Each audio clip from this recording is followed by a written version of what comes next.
বন্ধুরা, এখন আমি এই আমাবতী ছিল, আমাবতী ছাড়িয়ে গিয়েছে। এ কদিন আমি পুজো আশ্রয় করিনি। আজকে এই পুজো, মহাদেব পুজো, রাধা মাধব পুজো, সব তাদের সব স্নান টান করিয়ে তাদের ভোগ নিবেদন করলাম। করে নিয়ে আমি এখন এখান থেকে বেরিয়ে আমি এখন রান্নার কাছে যাব। ওখানে রান্না হবে, সেখানে গিয়ে আমার কথা আমি বলছি। হে বন্ধুরা, এবার আমি রান্না শুরু করছি। এবার আমি আগের যে ভিডিওগুলো পাঠিয়েছি, এখন যে ভিডিওগুলো করব, তোমরা আমাকে কমেন্ট করো, সাপোর্ট করো, কমেন্ট করো।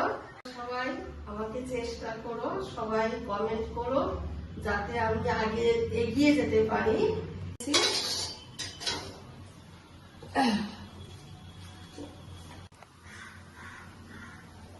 এবার আমি পেঁয়াজ দিচ্ছি।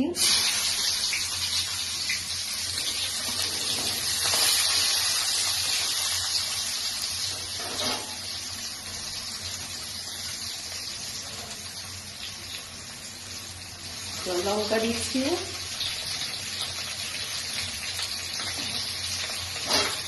এবার আমি আলু দিচ্ছি।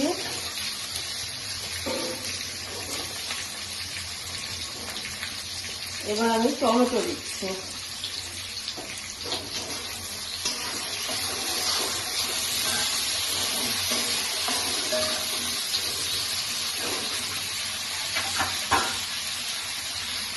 এবারে পরিমাণ মতো হলুদ।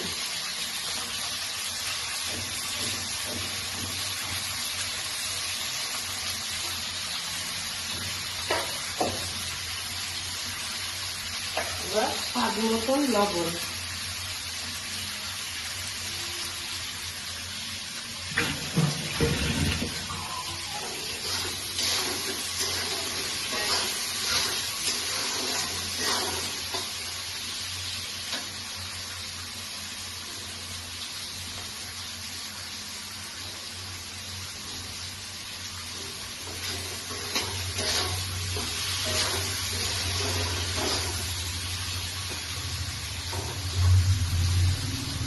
এবার আমি আলু আর টমেটো গুলো হালকাভাবে ভেজে নেব।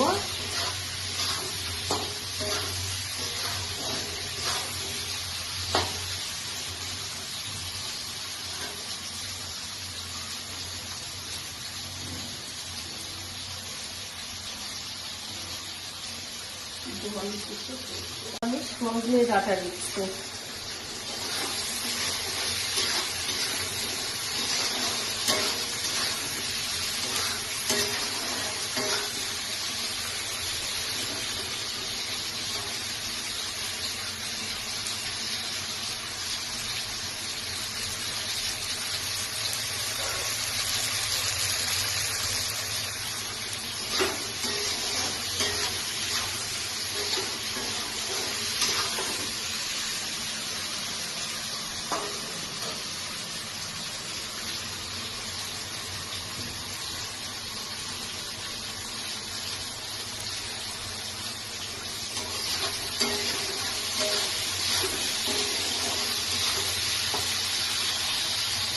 হ্যাঁ বন্ধুরা, আমি ওই যে এখন তো খুব গরম পড়েছে, তার জন্য আমি পাতলা ঝোলটা আমি পছন্দ করি।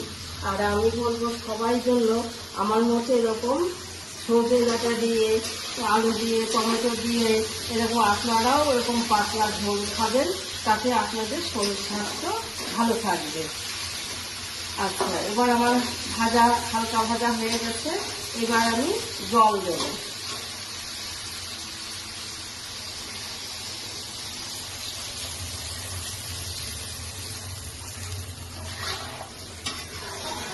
তরকারিটা সিদ্ধ হোক, পরে আমি আগে মাছ ভেজে রেখেছি, সেই মাছগুলো তরকারিটা সেদ্ধ হলে পরে আমি আবার এটা দেব।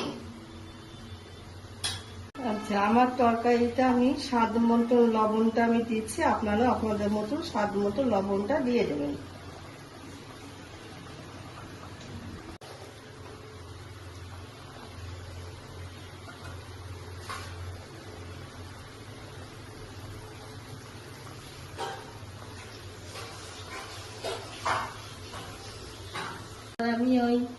মাছের ঝোলে ওতে আমি এখন একটুখানি জিরে গুঁড়ো করে দিচ্ছি।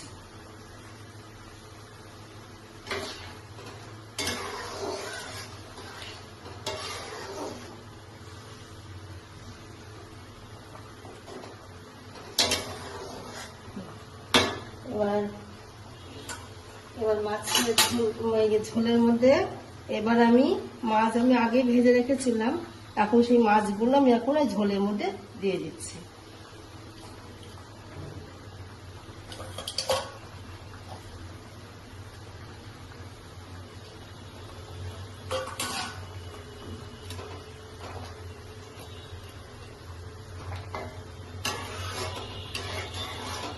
এবার একটু ফুটে উঠলে পরে তারপরে আমি নামিয়ে নেব।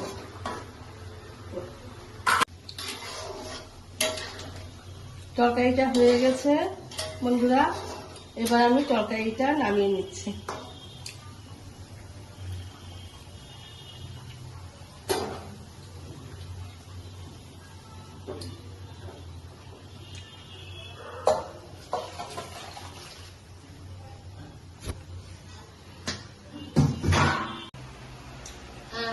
মাছের ঝোলটা আমি নামিয়ে নিয়েছি।